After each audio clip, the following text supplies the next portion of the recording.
Hello, everyone, and welcome back to the Glass Half Full podcast. I'm your host, Clayton Cox. So, last week we talked a lot about positivity and how it works in our brains. So this week I wanted to shift a little bit and talk a little bit about how things can impact our positivity. So last week I went into 2 weeks ago, I guess that would be, I went to the science of positivity. So this week I'm going to be talking about a bit more of the physical kind of stuff, and literally physical, because this episode is on exercise and positivity. So exercise and positivity, what's the connection? So I'm sure you guys have heard of runner's high, and if you haven't, it's the exercise-induced endorphin rush that leaves you feeling great after a workout. So it's sort of like that, after you work out or go run, it's like, ooh, man, I feel great. Besides feeling tired, you're like, man, I feel really good that I just went and did that. That's runner's high. So what we know about exercise is that it impacts the levels of chemicals in our brain, like serotonin, stress hormones, and endorphins. So these change when you exercise, right? When you exercise, you're more focused on getting the exercise in than stressed about schoolwork, right? If I were to go work out, I'm not really thinking about, dang, I need to get this podcast in tonight or something like that, right? I'm focused on the workout. And this is that is on purpose. Our mind does this to stay on track. So regular exercise can help you sleep better. I mean, this is pretty obvious, and good sleep helps you manage your mood, and your mood can be your positivity. So, it's kind of like a loop. Positivity allows you to do exercise well allows you to sleep well allows you to have good positivity. I don't know if good positivity is the right way to say that, but, I'm just going to do it like that. So exercise can improve your sense of control, coping ability, and self-esteem, right? As a runner's high, you feel really good about after you did a workout, self-esteem, stuff like that, right? So there's several other ways exercise my little notes here says makes have, which I don't think makes a lot of sense. Makes have a lot of sense. So there's a lot of other ways exercise impacts our positive mindset. So movement helps you bond with others. So movement itself, and here's a quote from Kelly McGonigal, who is an author who wrote the best-selling book Joy of Movement. So movement itself primes you to connect with others. That's just the brain chemistry of it. When you get your heart rate up, and when you use your body, when you engage your muscles, it changes your brain chemistry in a way that makes it easier to connect with others and bond, trust other people. It enhances social pleasures like a high five, laughing, or a hug, right? If you are working out with somebody else or going on a run with somebody else, I mean, whenever I do that, I feel a lot more it's definitely a lot better. I like using the teamwork aspect of it. I think working out with other people is a lot better than on your own. So because of this, the way exercise alters our brain chemistry and outlook, you start to feel a true sense of connection.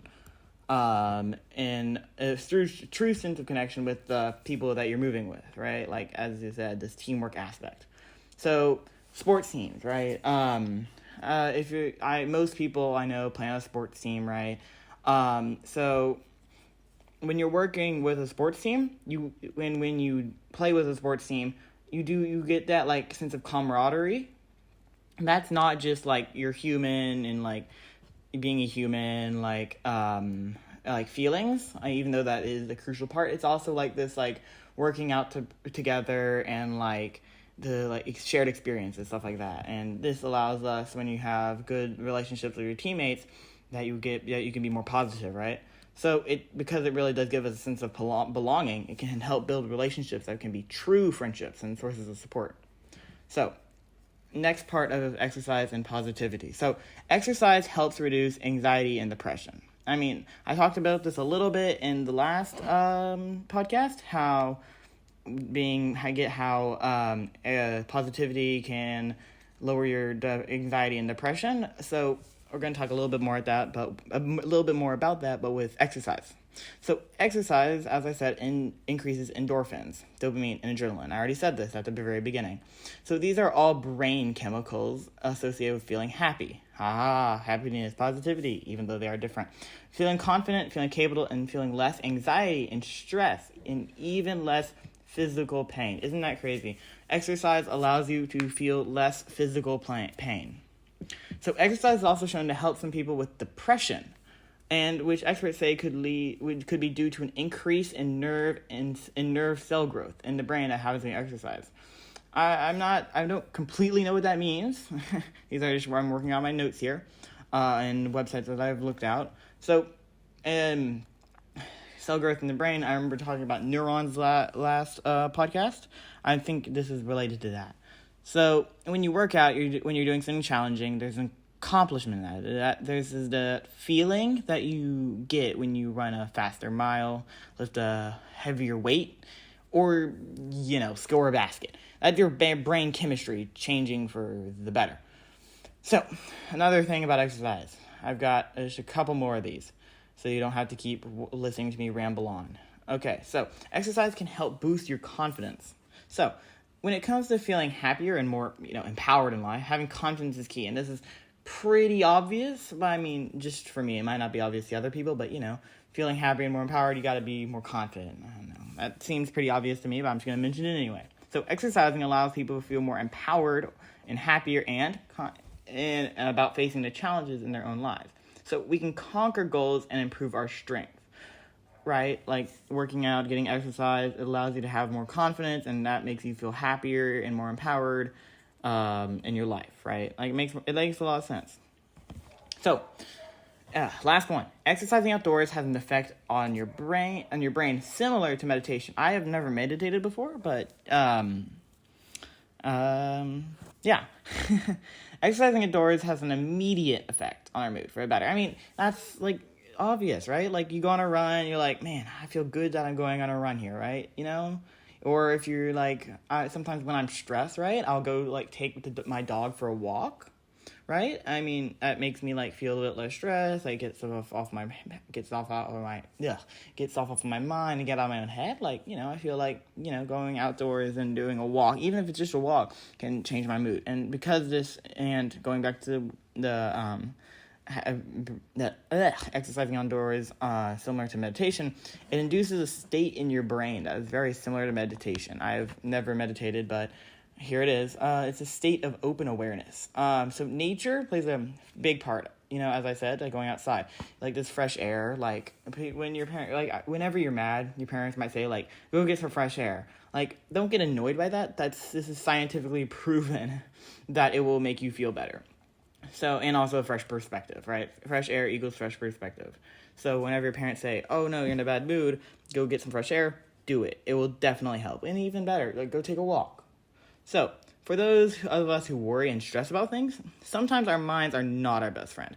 So we worry a lot in the world we live in. Like worry is a huge part of our lives. Like, man, what's the biggest thing on social media? I'm going to fail this test. I've got to do a lot of studying.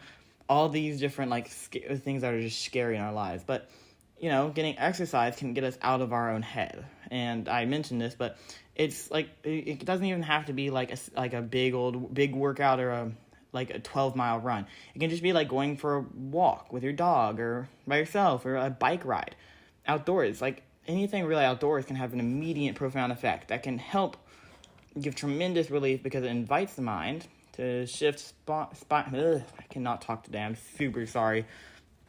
Got my braces tightened, so it's a bit harder for me.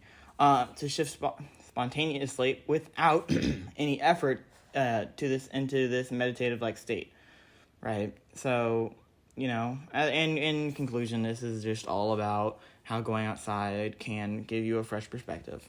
So, in conclusion of the entire podcast, I'm coming to an end here. It's a bit of a faster podcast than 2 weeks ago, where I'm at 9 minutes 30 seconds right now. The other one was 13 minutes, by the way. So if you're not exercising regularly, there's no better time to start now. And I mean, if you're not exercising regularly, this is true. Like, what are you doing? What are you doing with the rest of your time? Like, staying inside all day? Like, really? Come on.